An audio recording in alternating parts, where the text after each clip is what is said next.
warga bumi, kembali lagi bersama saya Winry di channel Suara Bumi, Budaya dan Ekonomi. Episode kali ini kita akan membahas kebudayaan dan perekonomian desa.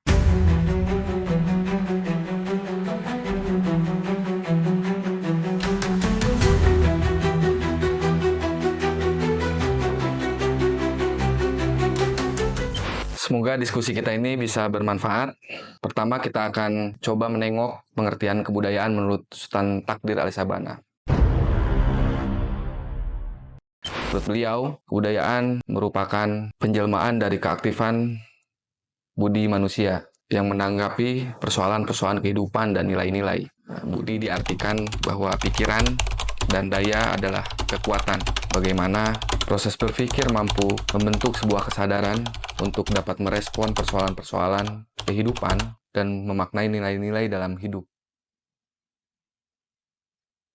Menurutnya, fisik kebudayaan adalah menekankan kepada kebudayaan barat yang dinamis, di mana bangsa Indonesia harus merebut ilmu pengetahuan, teknologi yang bersifat rasional dalam waktu yang secepat-cepatnya. Beliau menyikapi orang-orang yang terlalu mengagung-agungkan masa lalu. Baginya, salah jika bangsa yang pernah menciptakan Borobudur kemudian akan secara tiba-tiba mampu menciptakan Borobudur-Borobudur lainnya. Akan lebih baik selama bangsa itu mampu membuka diri untuk ilmu pengetahuan dan teknologi-teknologi baru dengan keyakinan bahwa setiap langkah harus lebih baik dari langkah sebelumnya. Lebih lanjut, kita akan menengok pengertian kebudayaan dari Bapak Pendidikan Indonesia, Ki Hajar Dewantara.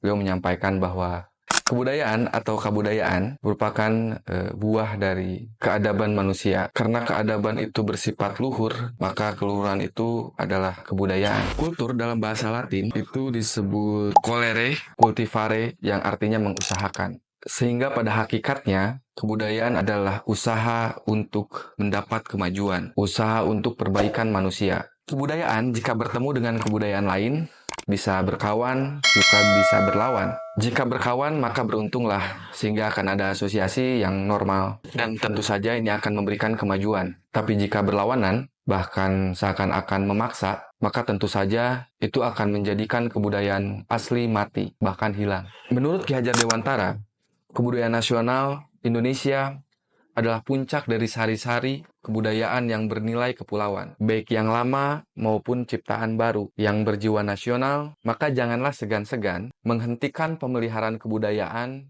yang memang bersifat mematikan peri kemanusiaan. Kemudian meneruskan pemeliharaan kebudayaan lama yang memang bernilai, bermanfaat, dan tentu saja diadaptasi menyesuaikan dengan alam dan zamannya. Hari ini nampaknya kita sangat mudah menyimpan kata budaya, kebudayaan pada hal-hal yang memang lebih pada sebuah kebiasaan. Kita bisa melihat contohnya misalkan budaya korupsi. Tentu saja kebiasaan jika terus-menerus dilakukan bisa menjadi kebudayaan. Pada pengertian dua tokoh tadi, kebudayaan merupakan proses menjawab persoalan-persoalan kehidupan dan nilai-nilai untuk perbaikan kehidupan manusia. Maka tentu saja kita bisa menolak bahwa kata budaya disandarkan pada korupsi, yang memang korupsi nampaknya sudah menjadi kebiasaan di negeri ini. Kita sudah membahas dua pengertian kebudayaan dari dua tokoh. Kita akan coba membahas dan meminjam pengertian ekonomi dari Adam Smith ketika membuat gagasan-gagasan tentang ekonomi itu bersamaan dengan terjadinya revolusi industri, di mana revolusi industri itu sudah mulai adanya penggunaan mesin uap atau bisa kita sebut era 1.0.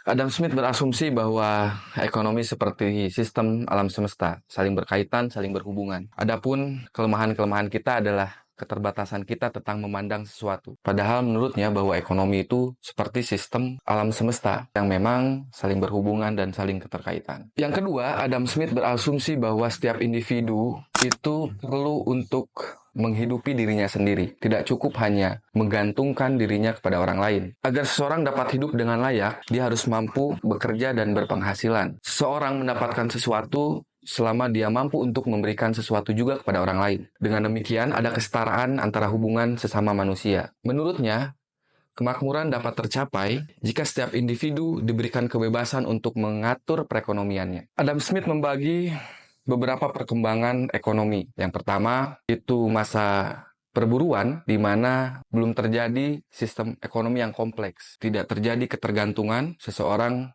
hanya bisa memenuhi kebutuhan dirinya sendiri. Kemudian yang kedua adalah masa bercocok tanam dan ternak. Kebutuhan masyarakat mulai meningkat, di mana sudah mulai terjadi transaksi dengan cara barter. Tahapan selanjutnya adalah masa perdagangan. Setiap barang diperjualbelikan dan pembeli itu membayar sesuai dengan jumlah yang diinginkan oleh penjual. Kemudian yang terakhir adalah masa perindustrian. Kegiatan ekonomi yang dimulai dari mengolah bahan mentah, mengolah bahan setengah jadi, atau mengolah bahan sampai ke barang jadi yang menjadikan barang dengan nilai yang lebih tinggi untuk penggunaannya. Menurutnya, yang mempengaruhi perkembangan ekonomi adalah spesialisasi, di mana setiap orang itu memiliki keterampilannya masing-masing, kemampuannya masing-masing, sehingga dapat memenuhi kebutuhan-kebutuhannya, kebutuhan banyak orang, yang menurutnya hal tersebut dapat menguntungkan satu sama lain. Adam Smith percaya bahwa intervensi yang minimal dapat memberikan situasi pasar yang optimal. Yang kedua, kita bisa meminjam tokoh bangsa kita dengan ekonomi kerakyatannya, Muhammad Hatta, bahwa ada dua sendi penting. Yang pertama adalah solidaritas, dan kedua adalah sendi individualitas, di mana dalam sendi solidaritas itu, kerjasama adalah dasar dalam sebuah koperasi. Kemudian sendi individualitas itu dimaksudkan bahwa bagaimana setiap individu,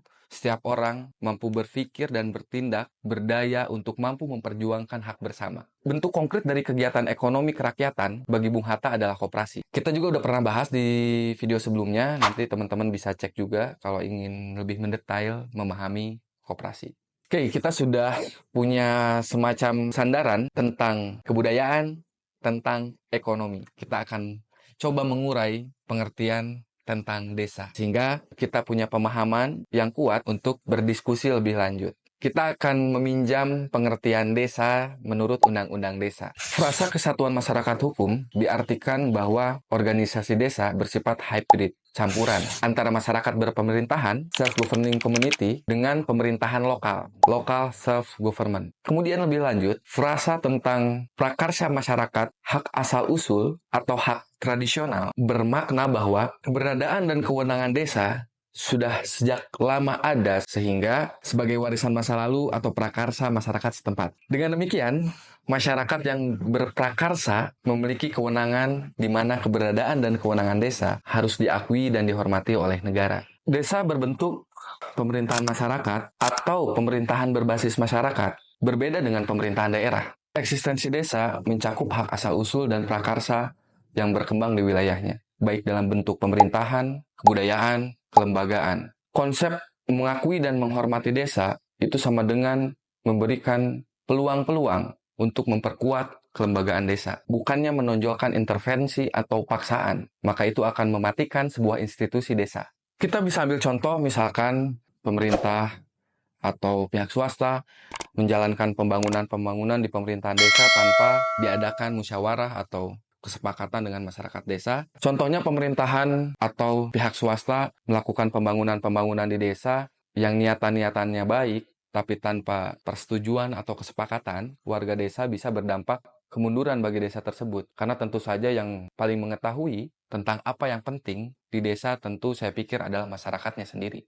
Regulasi desa dihasilkan dari proses musyawarah yang bersifat tentu saja demokratis, partisipatif, dan memiliki kesetaraan.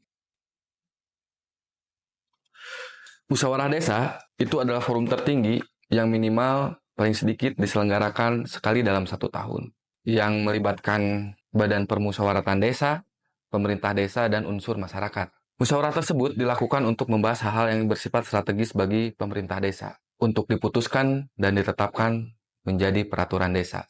Peraturan desa dapat berupa penataan desa, kerjasama desa, rencana investasi yang masuk ke desa, pembentukan badan usaha milik desa, penambahan aset desa, dan kejadian luar biasa. Kita coba bisa berkunjung ke Kabupaten Sukabumi, Provinsi Jawa Barat. Desa Ciptagelar di Kecamatan Cisolok merupakan bentuk konkret bahwa tradisi leluhur mampu menjawab persoalan-persoalan, baik itu perekonomian dan ketahanan pangan. Kampung Gede Kasepuhan Ciptagelar mampu berjalan beriringan antara tradisi leluhur dan perkembangan teknologi. Bahkan, kampung tersebut memiliki radio, dan stasiun TV sendiri. Kampung Kasepuhan Ciptagelar sangat memegang teguh adat tradisi leluhurnya. Masyarakat adat bersandar pada budidaya padi. Seluruh sendi-sendi kehidupan didasarkan pada kalender siklus padi. Leit bagi warga Kasepuhan Ciptagelar tidak hanya sebatas lumbung padi, melainkan lebih dari itu, bentuk dari penghormatan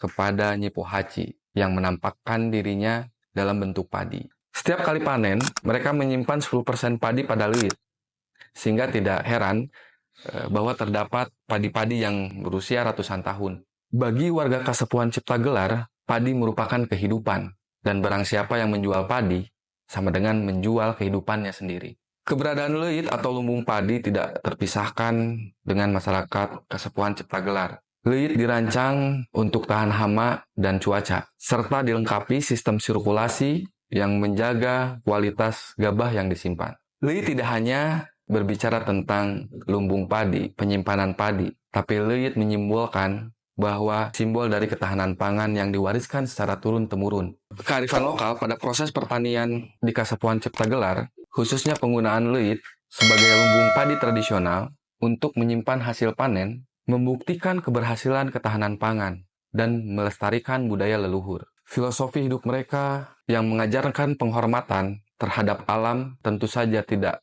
menjadikannya berhala, tentu membuktikan bentuk nyata kebijaksanaan yang memang tentu saja patut untuk kita jadikan pedoman dalam kehidupan. Selain memiliki sistem ketahanan yang baik, Kasepuhan Ciptagelar juga menggunakan energi yang terbarukan dari air dan matahari. Keputusan Menteri Desa dan Pembangunan Tertinggal nomor 3 tahun 2025 tentang panduan penggunaan dana desa untuk ketahanan pangan dalam mendukung swasembada pangan. Pada keputusan tersebut disampaikan bahwa minimal 20% dari dana desa harus dialokasikan untuk ketahanan pangan yang dieksekusi oleh badan usaha milik desa atau lembaga perekonomian yang ada di desa.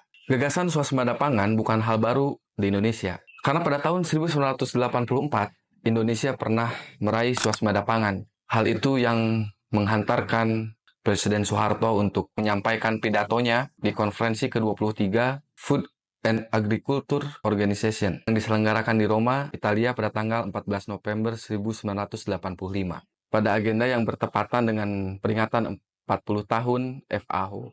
Pada kegiatan tersebut, Soeharto atas nama para petani di Indonesia menyumbangkan 100.000 ton padi kepada beberapa negara kelaparan di Afrika. Kita sudah memiliki gambaran tentang kebudayaan, perekonomian, dan desa. Dan tentu dengan bukti nyata ketika sesuatu diterapkan dengan tepat, maka tentu saja tidak akan ada persoalan bahwa ekonomi dan kebudayaan tetap akan mampu berjalan beriringan mensejahterakan masyarakat. Menurut saya, desa adalah miniatur Indonesia. Dan jika ingin Indonesia maju, bahwa sangat diperlukan gerakan perubahan yang berangkat dari desa. Saya pikir majunya Indonesia tidak akan pernah terwujud jika tidak dimulai dari desa. Suara Bumi akan terus membuka ruang-ruang diskusi, mempertanyakan kembali, memaknai kembali perekonomian dan kebudayaan Indonesia, sehingga mampu memberikan gagasan-gagasan baru untuk kemajuan saat ini dan di masa yang akan datang. Terima kasih kawan-kawan sudah bersedia berdiskusi dengan Suara Bumi. Jika kawan-kawan menyukai konten-konten seperti ini, bisa like dan share. Tentu kalian juga bisa subscribe channel ini sehingga dapat berdiskusi pada episode-episode selanjutnya. Suara Bumi dari kami untuk negeri. Terima kasih.